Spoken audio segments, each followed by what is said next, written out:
I was thinking a lot after last night's episode, when I did the wrap up downstairs in my office, about my friend Jim that I mentioned briefly, a photographer friend of mine that took me under his wing and that sadly we lost way too soon, just a short while back. But he had so many lessons to teach and so many things to pass on, and the guy just knew his stuff photographically. And the one lesson though that I think was the most important lesson he ever taught me, and it wasn't intentional, I don't think, was about how important it is as a photographer that as you get better and as you learn your skill and your craft, to make sure and pay it forward. And what I mean by that is that here was a guy who had a successful studio photography business, shot weddings and portraits and everything else. He loved taking landscapes and just loved the art and craft of photography, right? But he took the time to reach down to me as I was just learning, and he saw that I was someone that could use a little help, and he kind of took me under his wing and taught me so much about so many different things. I think it's so important as a photographer that no matter what skill level you're at, don't let photography become some big secret.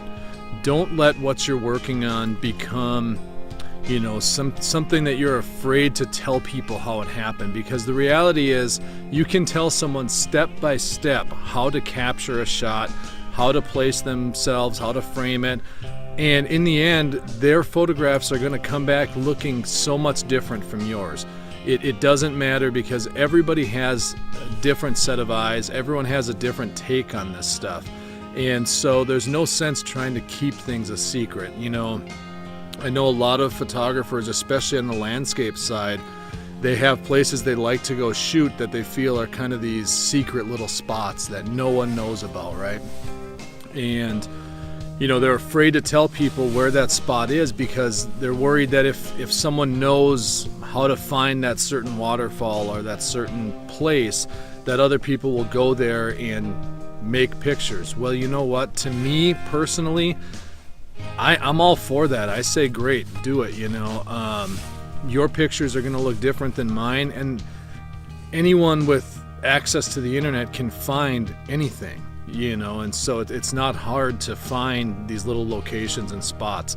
There's really no big secrets, and all there is at the end of the day, when you strip away all of the ego and all of the false sense of I have to keep this a secret because I know something that other people don't know, you strip that all away, and what it boils down to is that these are people just like yourself as a photographer who are also photographers.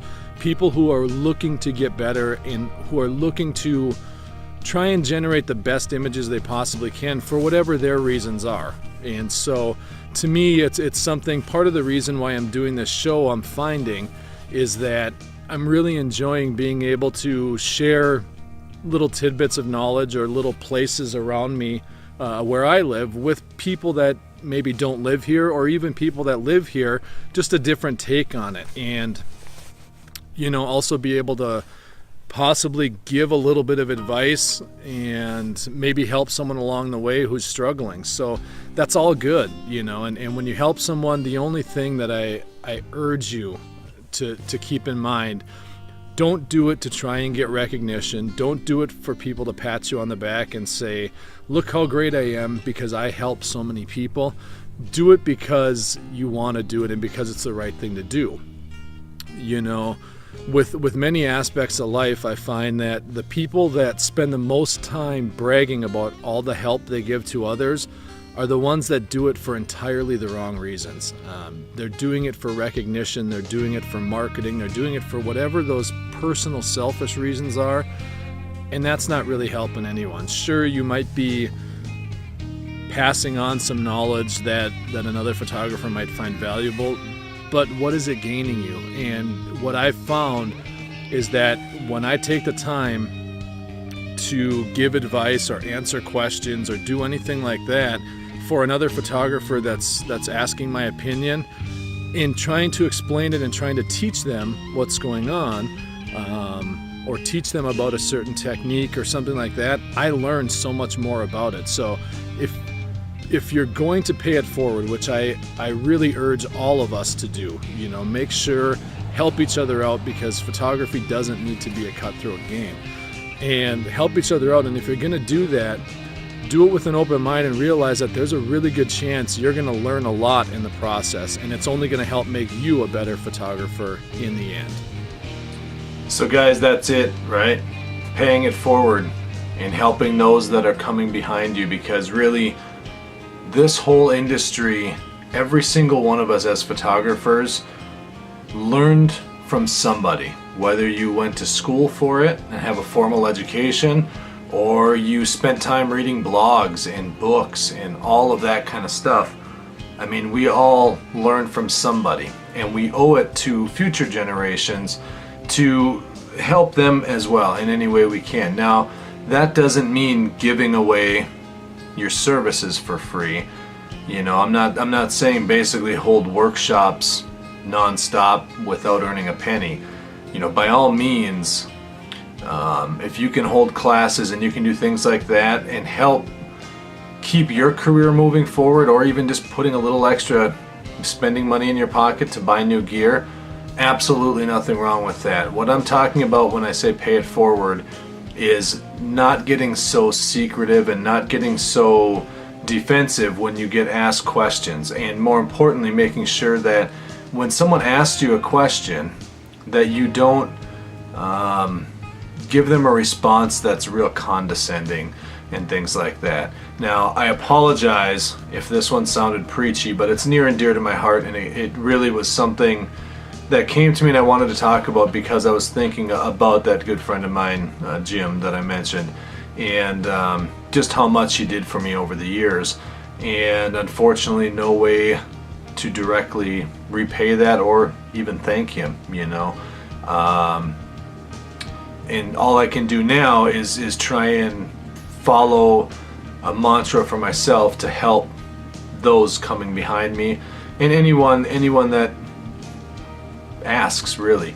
And so I don't want to come across as preachy or anything like that, but definitely, guys, it's a very common thing I see happen with photographers, where they clam up and they get real anxious about giving away their secrets, right? I mean, they don't want to tell people anything, as if it's the mystery to the riddle of the Sphinx or something like that. So anyways, I got some good news today. I was able to get my YouTube streaming app to work perfectly, and so I am going to change my side of it, and going to be doing tomorrow night's Q&A at 6 p.m. We might be within just a couple minutes late or early. We'll get started right about 6 o'clock though, and I'm going to be able to do that right here on my YouTube channel. The best way to find that and make sure you're there for it is to go ahead and subscribe to this channel, and you'll be notified as soon as I go live. So really looking forward to that. It should be a fun conversation. I know I've been beating you guys over the head with this all week long since we made the plans. Came together quickly, but we're both very excited, and it's going to be a good time, I think, and a real joy to get to meet Matt in person finally for the first time. So look for that tomorrow. Always good to keep fostering that feeling of a community and keep moving forward. And with that, I'm going to tell you guys, take care, have a great evening, and I'll see you guys tomorrow for the live Q&A right here, 6 p.m. Central Standard Time up here in northern Minnesota. It's going to go down.